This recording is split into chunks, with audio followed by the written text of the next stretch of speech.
It's spring, and right across Britain, our fields are full of expectant mothers. These sheep, like so many sheep all over the country, are just about ready to lamb. It's all about new life. And what's not to like about that? You're a real cheeky one. Ahead of the new series of Lambing Live, we're seeing what life is really like for farming families as they gear up for the busiest event in their year. Beltex! We'll revisit our Lambing Live families, the Marstons and the Bevans. Come on, girls. We'll introduce new faces. This is Palm. Come on, girls. And we meet the Dykes, this year's Lambing Live family, Glad I had my porridge this morning. as they prepare not just for lambing, but for a week of live broadcasts.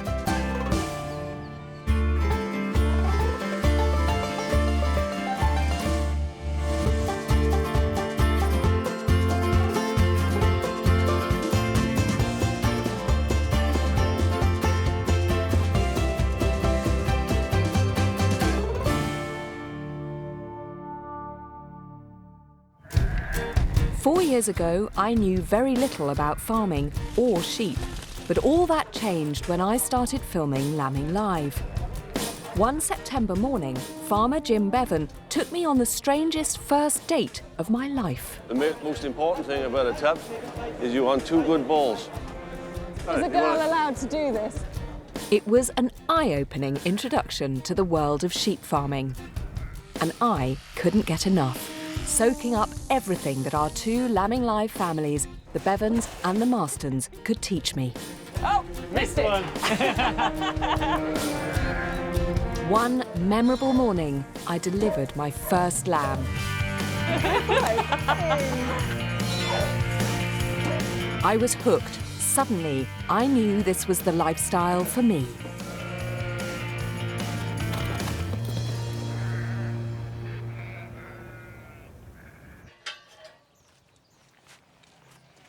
Four years on, my husband Ludo and I live on a small holding in Wales. We've got 10 sheep, Girls. lots of chickens, geese and ducks, as well as our beloved mongrels Badger and Bella. I've also invested in a farm 7 miles up the road. So it was a busy night then last night. Was a little bit busy, yeah. I can't believe the night. It's run by farmer Tim Stevens, And I made this little area here now to loose the lambs out of their pens, and then they can get used to being with other ewes. who has another 120 ewes and a growing herd of cattle. I don't think I dare describe myself as a farmer, but I have discovered over the last few years that there is something about this way of life that feels absolutely right. All these are new? Yeah. Proud of them, aren't you? This tremendous feeling of connection, of being part of the countryside and part of the seasons that I absolutely love.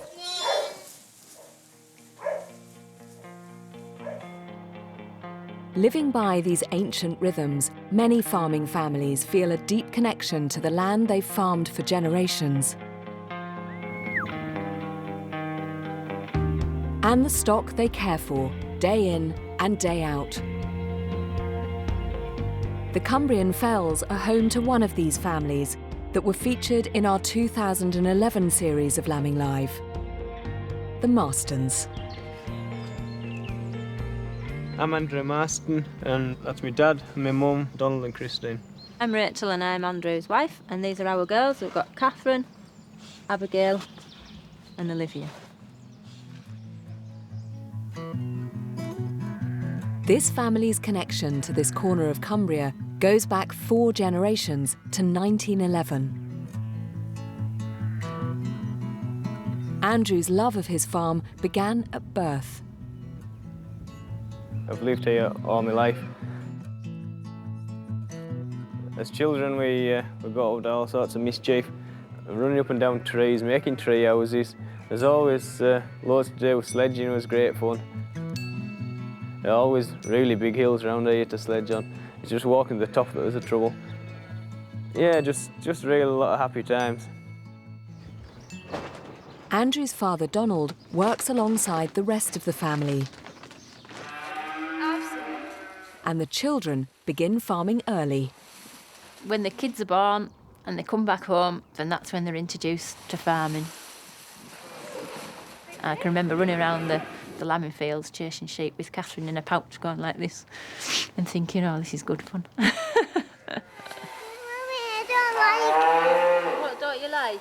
The cow. What they're doing? Catherine's getting to the age now, she's really useful. That's my sheep there. We've only got about 5 or something, but I enjoy having like a few of my own. She's quite strong, and she can hold the sheep, she can turn them up, and she's even sometimes telling me what to do. So it's going the full circle maybe. Abigail, yeah, she's happiest when she's mucky. Loves being outside. Got a boiler suit for Christmas of all things. Flat cap the year before and a walking stick, so what more do you want? Olivia, well, she's just coming into her own as well at the moment. Loves being outside.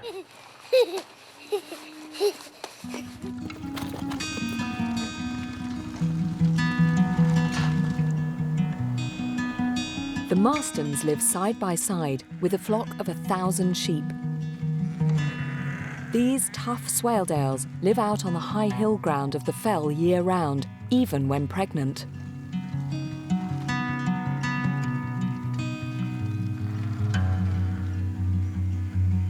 And like the Marstons themselves, these sheep have a deep connection to the land they live on. Each farmer's flock has an area of this unfenced land that they consider their own. This instinctive knowledge of their place on the fell is known as hefting. Hefting's a fascinating subject. Something unique because, you know, there's no walls, so there are unseen boundaries known only to the sheep. But it's quite simple, really.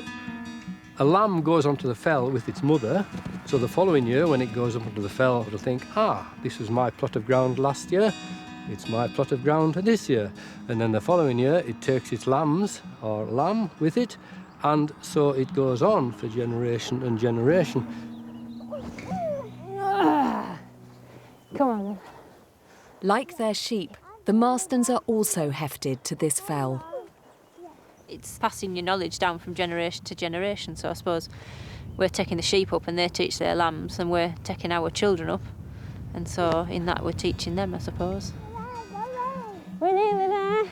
Yeah, the hill sheep, so this is their home. If I was a sheep, I'd probably want to be like where I belong.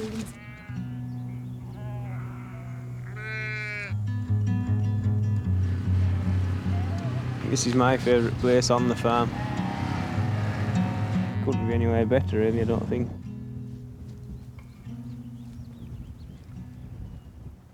I mean, you can take a bag of cake out and then they can put the hay out here. Yeah. Is that right? Cumbrian shepherds have grazed their animals here for hundreds of years. It's vital to feed them. There's not a lot of goodness in the grass at this time of year, so this gives them everything that they need, really. And when they're in lamb as well. I think some people that don't know much about farming don't understand that they're not just things, they're animals that you've reared and brought into this world. Yeah, we are passionate about our animals and want to do what's best for them. Good evening. Britain's farms have been brought to a standstill as the foot and mouth crisis deepens. In 2001, like thousands of British farmers, the Marstons watched helplessly as their animals and their whole way of life was threatened. Foot and mouth itself was terrible because, in a sense, you were waiting of it, because as you listen to the news every day, it was gradually getting nearer and nearer. Cases could rise to 70 a day, reaching more than 4,000 by June. That's nearly 10 times the number now. It was really hard, yeah, it was, and you were lambing the sheep and you were thinking, well, what's the point of lambing the sheep if they're going to go in a cull? We could walk up onto one of the other hills and you could see the fires down the Eden Valley where they were burning animals. Here at Heddon in Northumberland, The diseased, slaughtered animals are being destroyed on the farms where they were discovered. The emotional stress you can't really put into words. We all struggled, thought of losing your stock and all you'd worked for your life for could be gone in a matter of seconds. The cull of healthy animals within 2 miles of infected farms will now be extended to the whole of the country. Those who farm neighbouring land are resigned to the worst.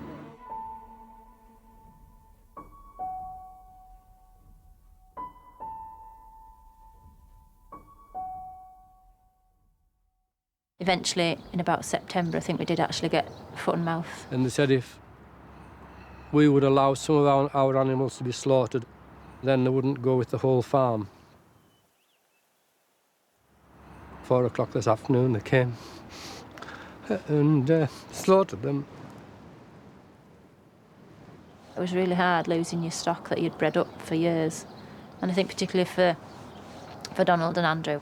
The joy had gone. You just wondered how long you were going to keep the animals. And, you know, you'd had those bloodlines for generations. Just to be wiped out like that. Yeah, there wasn't really a dry eye around, I don't think. Many farmers gave up after foot and mouth. But Donald and Andrew were determined to rebuild. We knew we'd carry on, but it certainly left its scars. Gradually, the Marstons restocked their Swaledale herd. And as the scars of foot and mouth slowly fade, it looks as though they're set to stay for many generations more. I hope our family have a connection to the land, and I hope the kids have the same understanding of the land and how to work it. I wouldn't want to go anywhere else.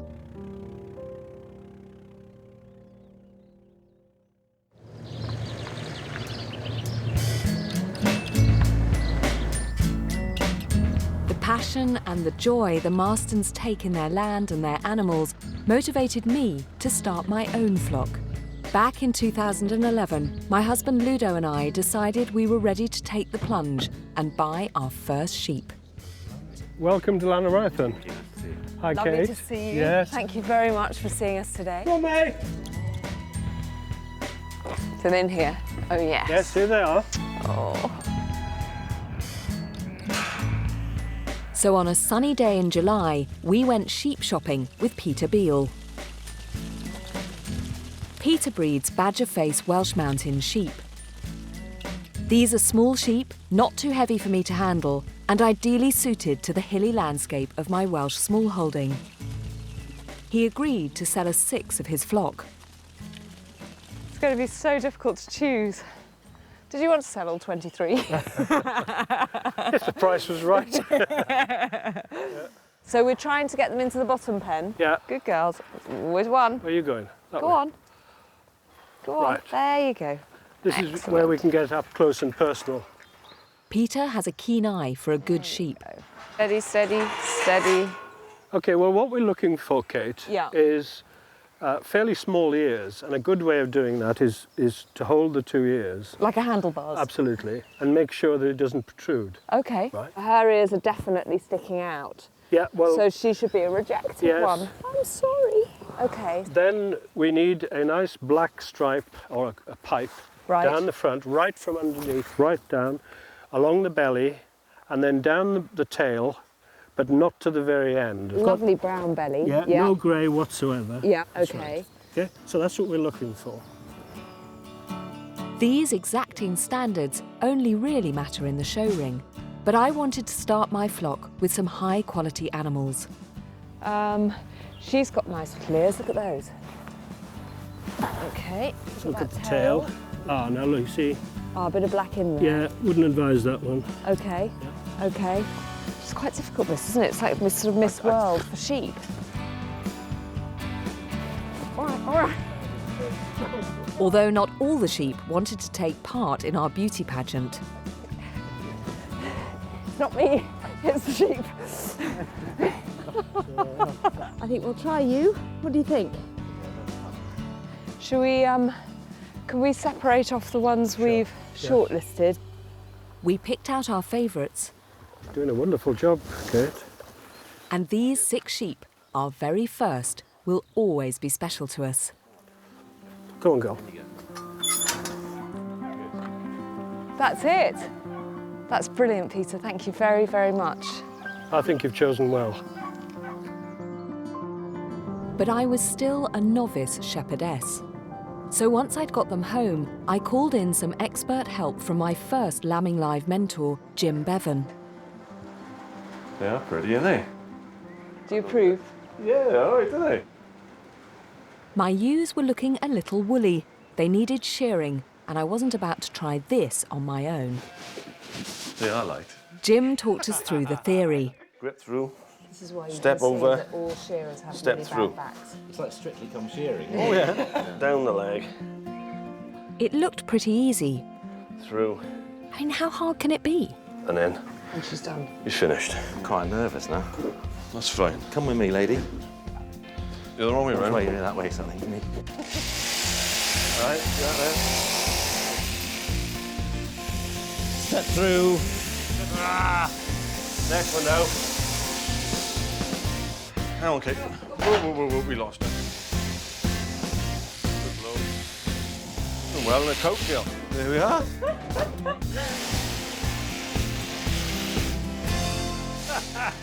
Oh, God, that's hard work. Look, she's got tufts. Well, look, I grew up in the age of punk. That was trendy then. It wasn't so bad at all. With Jim's help, we'd done it. Our first ever shearing of our own sheep. Jim's own farm, which we featured in the first series of Lambing Live, is only a few miles away from ours, near Abergavenny. Rolling hills and plentiful grass make Wales the perfect place to fatten up lambs for our tables. There are close to 9 million sheep here, almost a third of all the sheep in Britain. And 950 of them graze the Bevan family land. Come on, good lad. Steady now, steady. Steady. The family have farmed here since 1939, and today 3 generations live and work side by side. Wait for me, honey. For Jim and his wife Kate, this is one of the joys of the farming life. Get off it, Dad.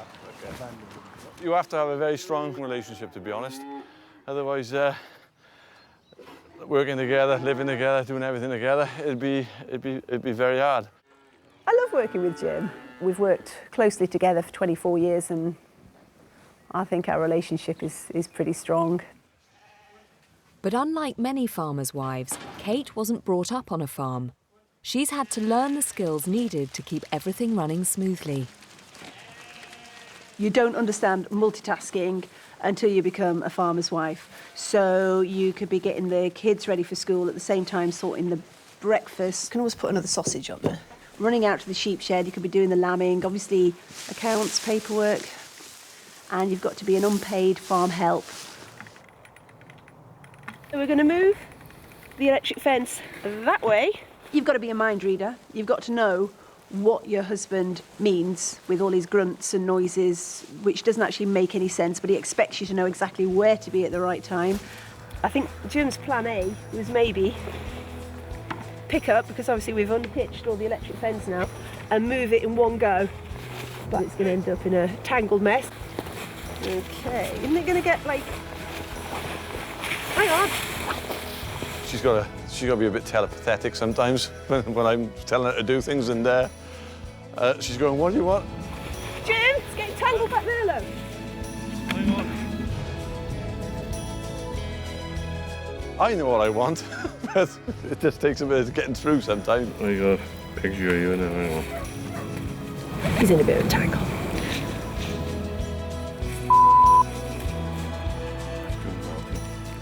All right, hon. Constantly smiling, not complaining, nodding, and keeping the farmer happy. Do you want me to do it? No. Oh, so that's all right. There are tough days, but there are way more good days than tough days.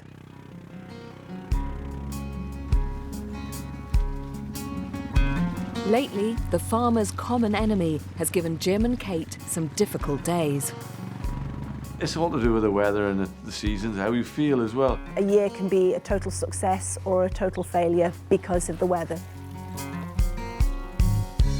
Come on, girls. We'll wait for them to get here, then they'll all have a bit of food left. This winter has been the wettest on record. We've had non-stop rain for bloody months. Like farmers across the whole of the UK, Jim and Kate are struggling with waterlogged ground. This makes every task that little bit harder. Had a bloody hard time. It's, as you see, it's wet. I said, I farmed here 30 years and I've never known nothing like it. I said, it's seriously wet. But the sheep seem to cope, and as long as they're having their food, find a bit of dry ground to feed them on. It's getting harder. It'd be a lot nicer if it was sunny all the time, but do with it drying up now, because we've had a bit of titful, to be honest, of this weather. It'll be just nice to have a bit of dry weather.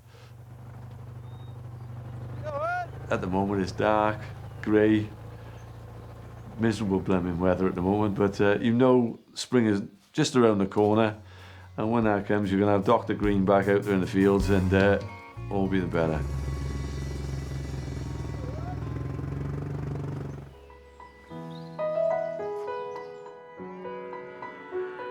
The pattern of the farming year is always the same, but it's getting harder and harder to make a living from the land.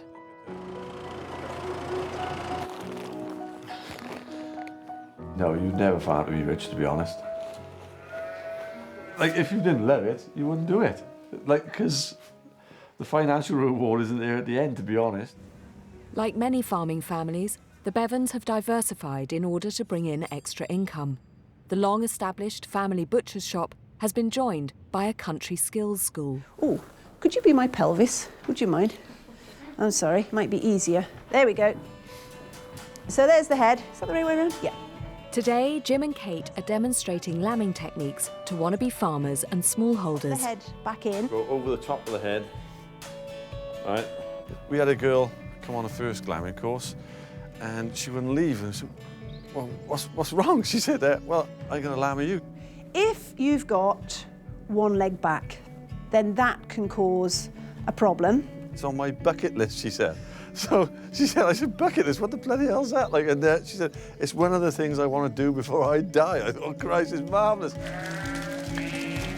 Just as the Bevans share the tasks on the farm, they also share the satisfaction they take in their animals and in farming.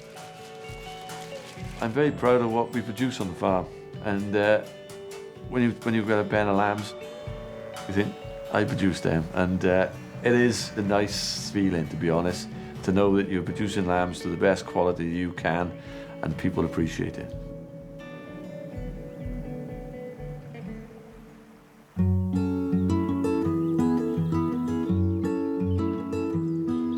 Working as Jim and Kate's apprentice shepherdess on the first series of Lambing Live was what originally inspired me to begin farming.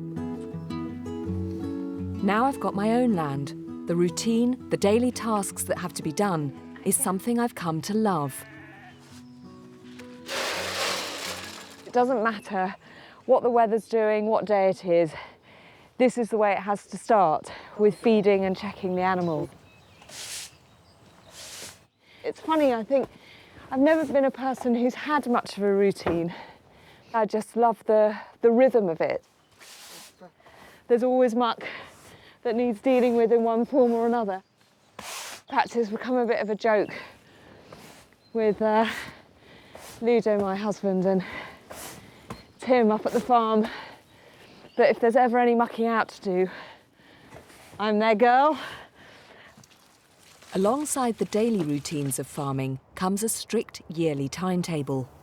Autumn is the time when we turn our attention to lambing, because this is when ewes come into season. I'm not sure I'm allowed to call myself a sheep farmer yet, but I have sheep and I'd like to get them in lamb, so I'm heading off to a council farm just outside Caerphilly to see my friend Russ Jones. Russ breeds badger-faced sheep like the ones I have at home. Morning, Russ. Morning, how are you? Very good. Nice to see you. I'm here to borrow one of his rams. He's a little bit wild, Kate. I'll have to catch him. Steady boy. This ram has proved his worth by producing good lambs last year. He'll come to my small holding for 2 months. If he does his job properly, he'll get all my ewes pregnant in that time.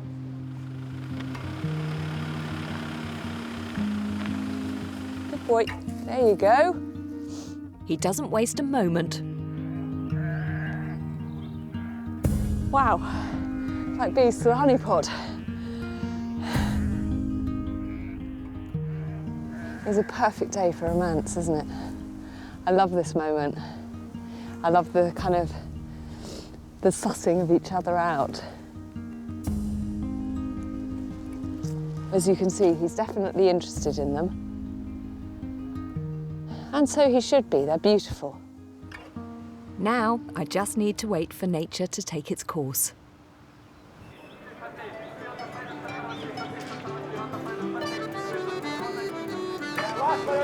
Of course, most farmers buy rams rather than borrow them, which makes ram sales like this one in Kelso in the borders of Scotland a key event in the farming diary. It's a chance to catch up with friends as well as buy and sell stock. Top-notch rams can go for thousands of pounds. A good investment if they father healthy lambs for your flock. John Scott comes here each autumn to buy new rams for his flock in the Highlands. It's a bit of a carnival. You can get very carried away very easily and spend more than you plan to. We spent 2,600 guineas on this guy. Look forward to getting him home, see how he looks at home with the rest of the sheep.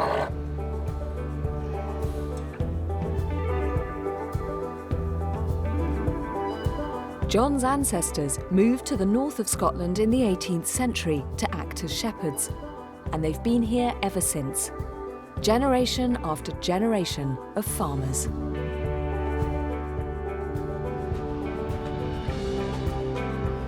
The Scots have the biggest farm of all our families, with more than 4,000 sheep. They also have 120 cows and bulls, 500 acres of arable land, more ducks and hens than they can count, 2 horses, and until recently, 4 pigs. And here they are now, and they taste really good. John chooses his animals according to their ability to survive and prosper in this harsh landscape. Some of the ground that we farm, especially up here in Sutherland, is pretty challenging. That's why we've gone for a breed like the Len cow, who are really used to being outside all the time. In the case of these girls, as you can see, the wind is coming flying in off the sea there, but these girls are tough. They'll outwinter, no problem. They've got a cracking view and a nice day up here. It's really a pleasure to be here. It's a beautiful place to farm, but we've challenged us to make money from it at the same time.